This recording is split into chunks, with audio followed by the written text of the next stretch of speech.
Well, Shane, we got you on the line here, so we got to talk some Tennessee. Let's kick it on down to Rocky Top. All right, well, the Vols just had their first scrimmage of the Josh Heupel era here. And, of course, what's the big talking point? Quarterbacks, quarterbacks, quarterbacks. And sticking to that theme, Brian Maurer did not participate on Wednesday, and he did not participate in Thursday's scrimmage. So, we'll get to his comments here in a moment, but certainly sounds like Brian Maurer is not going to be with the team moving forward, at least according to all indications. And I think if you're a Tennessee fan, it's, I'm not trying to dismiss him at all, but I think if you're looking at the 4-team quarterback race, you certainly thought that Brian Maurer was kind of last in that race, didn't you think? Yeah, I mean, he showed glimpses of being a good quarterback. Yeah. And I thought maybe, I don't know, with the right coach at the helm, that maybe he can kind of harness some of that energy that he brought, because there were sometimes, man, I was a huge Brian fan. I was like, this is our future guy. So apparently if he's struggling in that competition, and I don't want to say exactly what all happened behind closed doors, but clearly he's moved on, and now we've narrowed it down to 3. And as a Tennessee ball fan, that's what you want. You want this thing to get down to 1 by the time the fall kicks off.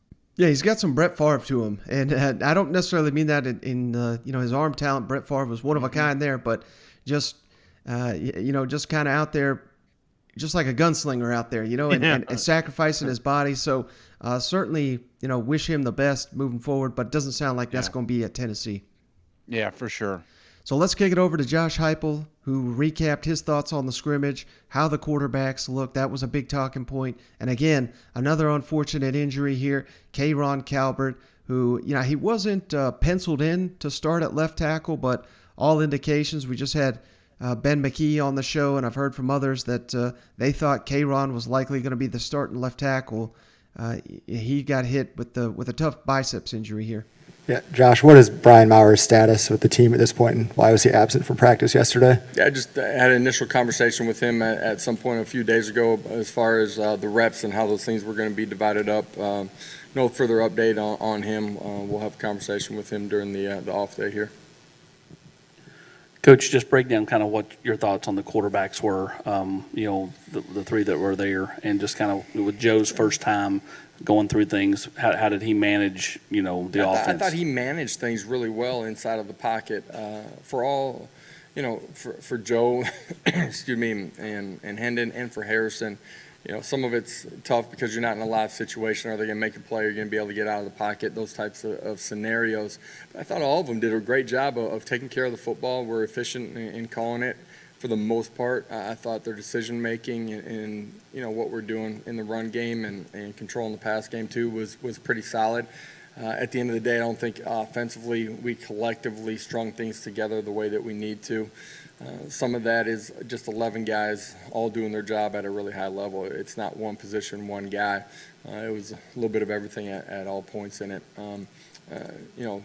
Through the first 7 days, I thought all those guys have competed really well and really been sound decision makers. Josh, can you update the status of KROJAN and how that works into your offensive line, how you guys are going to start rotating a little bit more? KROJAN did have surgery and will not be with us here for an extended period of time right now. I think, I've said it before, the strength of one position can't just be one guy. Certainly offensive line fits into that. Next guy's got to step up and take advantage of his opportunity and at the end of the day, compete and prove that he can play at a championship level. All right, Shane, so that's one thing. I mean, we've said it all off season. Tennessee's got some talent, but, lacking in depth certainly after so many defections this off season.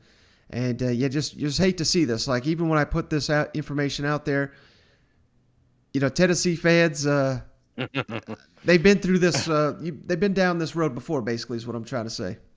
Yeah, Mike. Again, we've been down this road. I think of Dooley not picking up any offensive line, and it affects us. So when you have a coaching change and we drop some recruits, we just talked about Gooch, and there were some other players. There was just some depth that we lost, and it's hopefully it doesn't rear its ugly head, but we know it's going to. I just hope it's later in the season. And one final thing on Tennessee, I just wanted to play this final clip. He was asked, Josh Heupel, that is, was asked, anything surprised you about this team or any observations? And I think Tennessee fans are really going to like this. What is maybe something you've learned about this team through these first, or even today, that maybe you didn't know going into camp? I think I just look back to where we started, right? Just our sense of team, sense of competing for the guy, that's sitting next to me in the team room, that stands to the left or right in the locker room. I think there's a sense of becoming a team and it being bigger than just me. And ultimately, if you're going to have a football team that plays the right way, it's got to be about the guys around you, not about yourself. So we, earlier this week, Shane, I don't know if you caught it, but Dane Davis, the offensive lineman, he talked about how much fun coming into the building is and going to practice and all that. And now you get comments like this about unity and coming together. And yeah, I mean, these are kind of standard things, but I think it's safe to say the last several seasons at Tennessee, this is not something you heard very often. So again, if nothing else, I mean, there's glimmers of hope here that, things are going to be different under Josh Heupel. And I think that's all the Tennessee fans are hoping for. That's it, Mike. I'm not expecting great things from the University of Tennessee this year. I'm just expecting different things.